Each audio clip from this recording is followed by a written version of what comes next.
تعریف تیری آقا سے سنی غنی غنی غنی عثمان غنی، تم شان صحابہ جان نبی غنی غنی غنی عثمان غنی، دنیا کے سبھی سخیوں سے سخی غنی غنی غنی عثمان غنی، جب تجھ کو پکارا بات بنی غنی غنی غنی عثمان غنی۔ السلام علیکم ورحمۃ اللہ وبرکاتہ۔ بسم اللہ الرحمن الرحیم، الصلاۃ والسلام علیک یا رسول اللہ وعلی آلک واصحابک یا حبیب اللہ۔ ناظرین محترم، جیسا کہ آپ جانتے ہیں ذی الحجہ کی 18 تاریخ یہ سیدنا سرکار عثمان غنی رضی اللہ تعالی عنہ کی شہادت کی تاریخ ہے۔ اسی مناسبت سے آج میں آپ کی خدمت میں حضرت والا رضی اللہ تعالی عنہ کی سیرت کے چند گوشے آپ کی خدمت میں رکھوں گا۔ ناظرین محترم،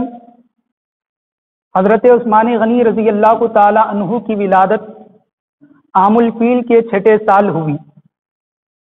آپ کا نام نامی اسم گرامی عثمان بن عفان ہے۔ آپ کے القابات ذو النورین، غنی، جامع القرآن، کامل الحیاء والایمان، یہ آپ کے القابات ہیں۔ ان سارے القابات میں سے آج میں آپ کی خدمت میں حضرت عثمان غنی رضی اللہ تعالی عنہ کا جو لقب ہے جامع القرآن، اس کے حوالے سے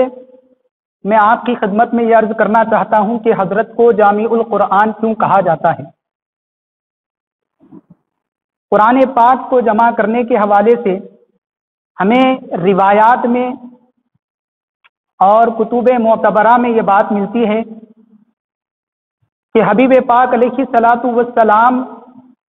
کے دور مبارک میں ہی قرآن پاک کو جمع کرنے کے کام کا آغاز ہو چکا تھا۔ حبیب پاک علیہ الصلاۃ والسلام کو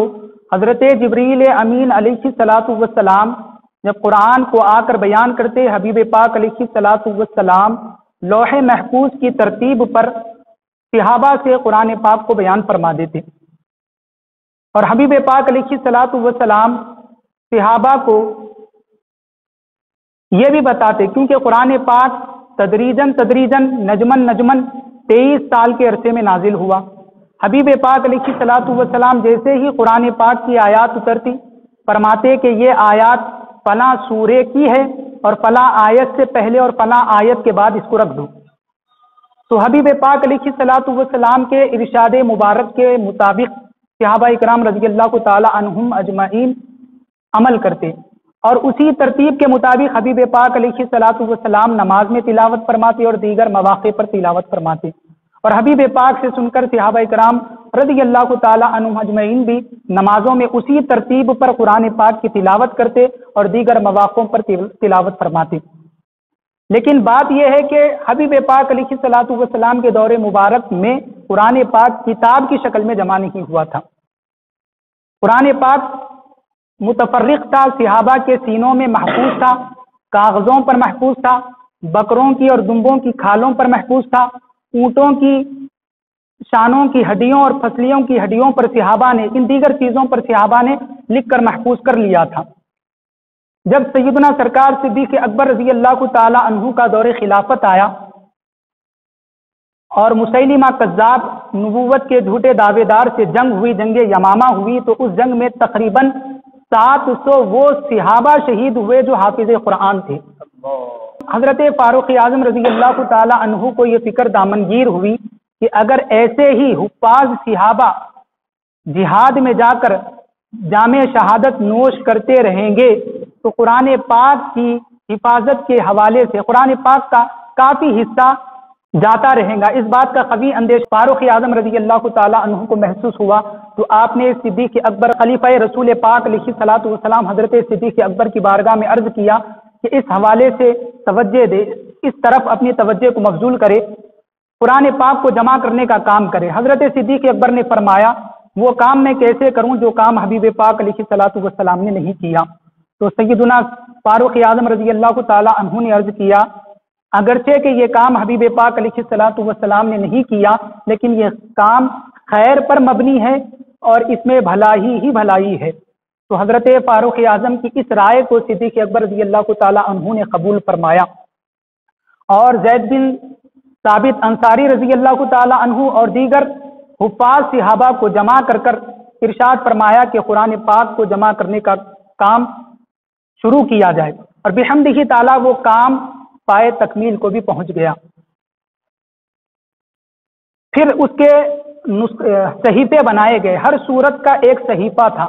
وہ سارے صحیفے حضرت صدیق اکبر کے پاس رہے، پھر آپ کی خلافت کے بعد وہ سارے صحیفے حضرت فاروق اعظم کے پاس رہے، پھر آپ کے وصال کے بعد وہ سارے صحیفے آپ کی صاحبزادی حبیب پاک علیہ الصلوۃ والسلام کی زوجہ محترمہ اور ساری امت کی ماں حضرت حفصہ رضی اللہ تعالی عنہا کے پاس محفوظ تھے۔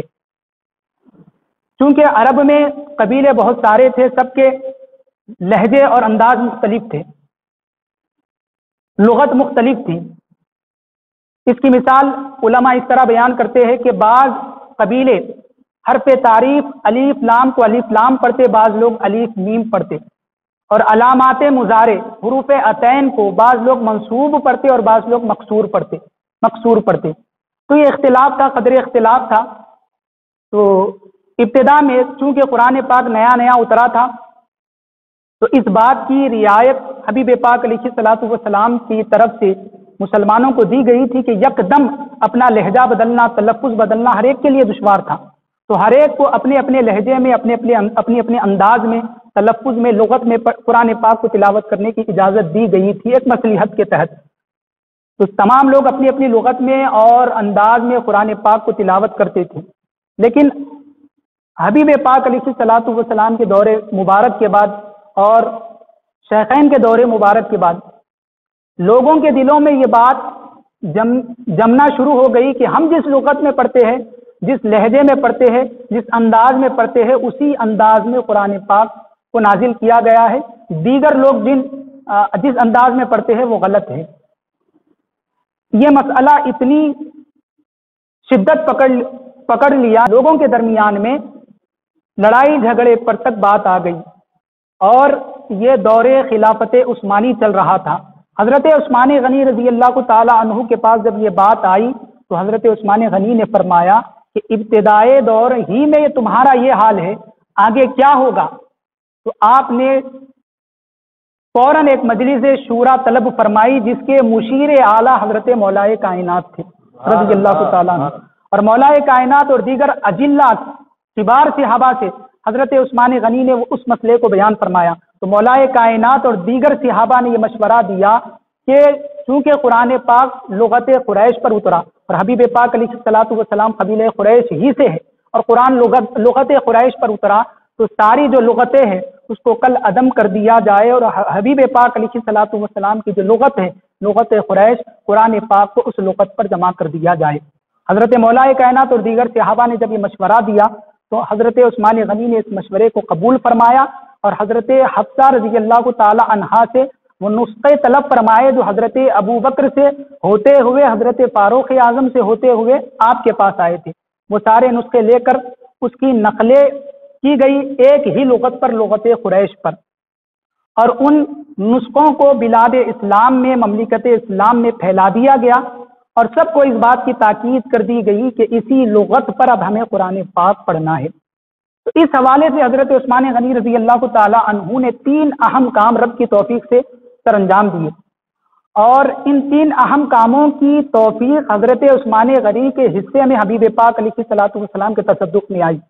وہ کیا تھے کہ سارے صحیفوں کو روک کر لغت قریش کے ایک صحیفے پر قرآن پاک کو جمع کر دیا، اور ان نسخوں کو بلاد اسلام میں پھیلا دیا، مملکت اسلام میں پھیلا دیا، اور اس کے علاوہ لغت کے حوالے سے جو اختلافات ہو رہے تھے ان تمام اختلافات کا دروازہ بند کر دیا۔ اسی وجہ سے حضرت عثمان غنی رضی اللہ تعالی عنہ کو جامع القرآن، قرآن کو جمع کرنے والے کہا جاتا ہے۔ حاضرین محترم، یہ ایسا احسان حضرت عثمان غنی رضی اللہ تعالی عنہ نے امت پر فرمایا جس کا بدلہ امت قیامت تک نہیں چکا سکتی۔ اللہ تبارک و تعالی ہم تمام کو حضرت عثمان غنی رضی اللہ تعالی عنہ کے فیضان سے مالا مال فرمائے اور آپ کے تصدق میں ہم تمام کو فہم قرآن عطا فرمائے، قرآن کو سمجھ کر پڑھ کر اس پر عمل کرنے کی توفیق عطا فرمائے۔ وما علینا الا البلاغ المبین، والسلام علیکم ورحمۃ اللہ وبرکاتہ۔